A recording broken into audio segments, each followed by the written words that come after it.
ورحمة الله وبركاته. أصحابتي قالقة كسو دوادا جنال كين أحمد أوفيشيال ما شاء الله. سو دوادا أصحابتي ذا ما أنتو وحان إذين وضع برنامج سديبات هرمركو غاري كرتا. والله وقضب آد أمهنسان واي وحو آد أمهنسان يا سديبات هرمركو غاري كرتا. واي ما أنت قفك بني آدن كيه marka uu rabo inuu horumar gaaro horta waxaad la kulmaysaa dhibaatooyin fara badan, caqabado fara badan. dhibaatooyin fara badan marka aad la kulanto waxaa la rabaa horumarkaas aad doonayso in aadan ka niyad jabin. maanta dad waxaa jiraan shaqo doonayaan, shaqadii markii aad doonaysidne waxyaabo badan lagugu xujeynayo ama shuruudo fara badan. marka shuruudo fara badan lagugu xujeeyo waa in aad shuruudahaas ugu gudbi lahayd aad ku fikirtaa go-aankaasna aad gaari lahayd. maanta go-aanka aad u socoto waa shaqo, shaqada aad u socoto waa inaad gaartaa.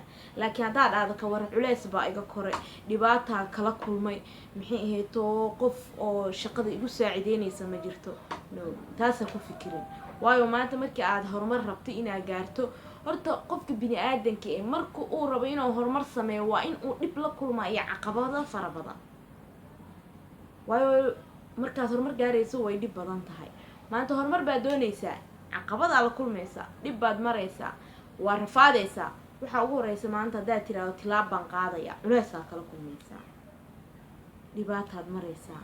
waayo maanta haddaad horumar niyeysato aad iridaas ay kaa xiranto aad ka niyad jabto ma la rabo. ha niyad jabin weligaa, lama niyad jabo. maanta waxaa la rabaa go-aanka aa qaadatay inaad horumarkiisa gaartaa. waayo go-aanaa qaadatay inaad horumar gaartaa, go-aankaas u qaadatay gaar sida aad ku gaari lahayd. maanta meel baa shaqo u doonatay adigoo maanta wax haysta shahaado baa lagugu xujeeyey shahaadadaa ma rabno, shaqadaana ma helaysid, shuruudo baa lagugu xiray. waxaa la rabaa in aadan xanaaqin, aad dib u naqan ha naqan.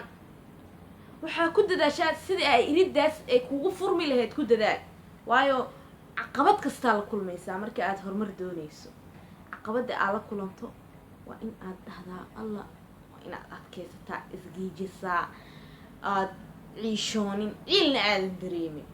waayo dad badan oo waxaa jiraa maanta wax barteen, waxbarasho maanta heerka ugu sare taagan, laakiin aanan horumarkeeda haysan iyo shaqadii u qalmeyn. waxaa lagu dhahaa shaqaad rabtaa, shahaadadaada lama rabo. waxyaabo badana lagugu xujeyna, waa lagugu xujeeyey. waxaa dhahday ma rabin, waan iska daynaya, waa jiifana. ha jiifan, waxaas lagugu xujeeyey in waxaa laga yaabaa xujadaas ee ilaahay kuu saqiro aada gudubto ma jirto.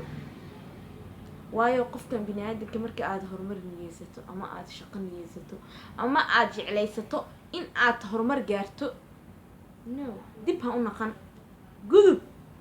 waayo go-aankii aad rabtay waad gaaraysaa haddaad dulqaadato. maanta beri waad gaaraysaa. waayo dulqaadka waa loo baahan yahay. maanta haddaa cayshooto oo aad dhahdo ma rabo meeshaasita culeyskaasaan kala kulmay, no ha dhihin. culeyskaas waxaa laga yaabaa inuu fudeedkaaga dibo maro oo fudeed aa hesho.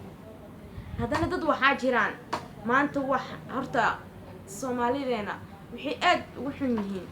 aqoonaa leeyahay, qofka hoos looguma dhigo. maanta waxa aad taqaano qof walaalkaa ha ku xasdin. marka qofka bini aadanka marka aad horumar rabto, qofka oo maanta horumarka u baahan ha ku liidin aqoon. waayo waxaan waa kaaga aqoon badanahay. qofka marka aad ku liido aad bay u xanuun badan tahay. marka bini aadanka qaarna waxaan ka waaninayaa ama aan ugu digayaa, markii ay qofkan aqoon ay kugu faanto ama ay wax alaala waxay naqato ay kugu faanto, ha niyad jabin weligaa. waayo lama niyad jabo. horumarkaaga horeyaa loo wataa, waa la dadaalaa sidii aad ku gaari lahayd say naqato. maanta hadduu qofkaaniti aqoon aan kugu faano, biri qof aan kugu faanayn oo ku saacideynaysaa helaysaa. marka looma baahno in aad niyadda ka jabto ama aad madaxa hoos u dhigto, never. taas haba isku dayinbo. weligaa go-aankaas aa gaartay sida aad ku gaari lahayd falkeed baa la galaa. laakiin haddii aad dhahdo qof meeshaan qof baa igu liiday waan ka harayaa, ha ka harin.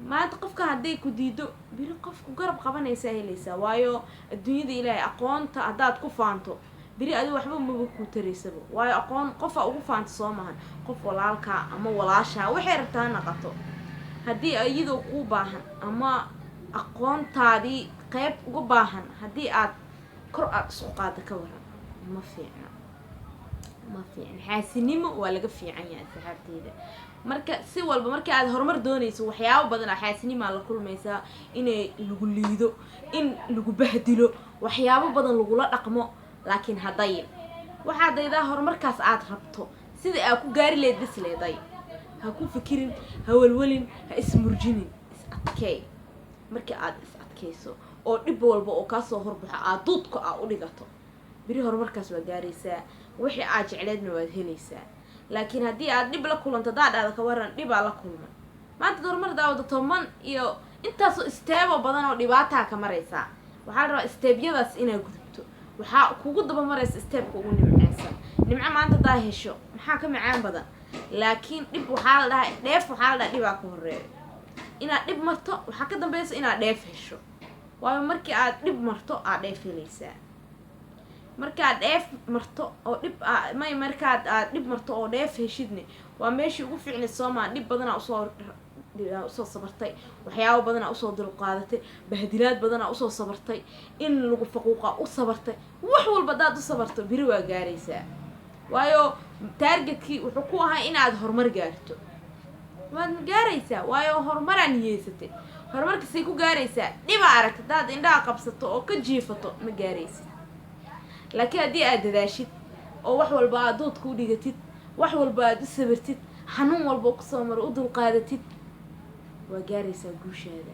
guushaada markii aad gaartana waa mid aad u macaan badan waayo guusha waa shayga nolosha waayo fikradaada waxay ahayd inaad waxaad ka guur gaari doontid waxaa inaad ka guul gaartid markii aad rabtid maasha allah haddaa niyadda gashato inaad ka guul gaarto waa ka guul gaaraysaa laakiin haddaa niyadda gashato ka warran waxaan ka guul gaaraysid waayo qof walba wax uga baahatay hoos bay kuu dhigtay maya taasaa ku fikirin weligaa taas niyadda ha gashan waa idinka waaninayaa saxaabteeda qaaliga ah taas in badan waa idinka waaninayaa waayo markii aad horumar rabtid dhib waa maraysaa qof walba wejigay kuu bedelanaysaa qof walba way ku xumeynaysaa kan kugu sukeeyaba ha naqdo laakiin adigana waxaa lagaa rabaa in aad u dulqaadan kartid wax walba aadan dib aadan u fiirin macnaa waxaas aad soo gudbaysid aad arkaysid dib ha u fiirin laakiin waxaa fiirisaa biri waxa kuu dambeey doono maxaa biri kuu dambeey doono nolol maxaa kuu dambeey doonto iyo dhibaatadii wixii aad dhib aa umaraysa aad ku guulaysato markii aad guulaysatana waa dhibaatadii aad soo marta dheefteeda markaas helaysaa laakiin adigoo dhibka ku dhex jiro haddaad dhahdo ka waran aniga dhibkaa ma u dulqaadan kari haddaad soo marta dheef baad helaysaa marka adduunyada dhan waa bilcakis markii aad dhib marto baad dheef helaysaa markii aad dhibaatada u dulqaadatana waxaad helaysaa neecawdii ama nimcadii aad doonaysay marka saxaabteeda qaaliga waxaan idinka waaninayaa markii aad horumar niyeysato ama inaad adiga tilaaba waxay naqataba aa qaadid aa niyeysato caqabo badan ama dhibaatooyin fara badan waa la kulmaysaa laakiin wixii aad la kulanto waxaa loo baahan yahay inaad dulqaadkeeda leedahay marka saxaabteeda qaaliga ah weligaa horumar markii aad samaynaysid ama aad shaqo qabanaysid aad dhibaato aragto dib ha u naqan horay u soco dhibkaas waa ka gudbaysaa sidii aa uga gudubtaba marka saxaabteeda qaaliga ah haddaad ku caajistay barnaamijkan yar iga raali noqo haddaad ka heshana subscribe dheh channelkayga haddaad ku cusub tahay subscribe dheh gambaleelka un ka dhigo sii sheer gale leeg saar maxay ahayd oo commentigana waa ii dhiirigelin waayo commentiga waxaa waaye inuu waxa ay naqato qofbo fikradeeda waxay la naqato waa meeshii kusoo baahinaysay marka commentigiina waa ii dhiirigelin saxaabteeda qaaliga ah waxaa idin leeyahay sidaa iyo nabaadiino iyo nooli kula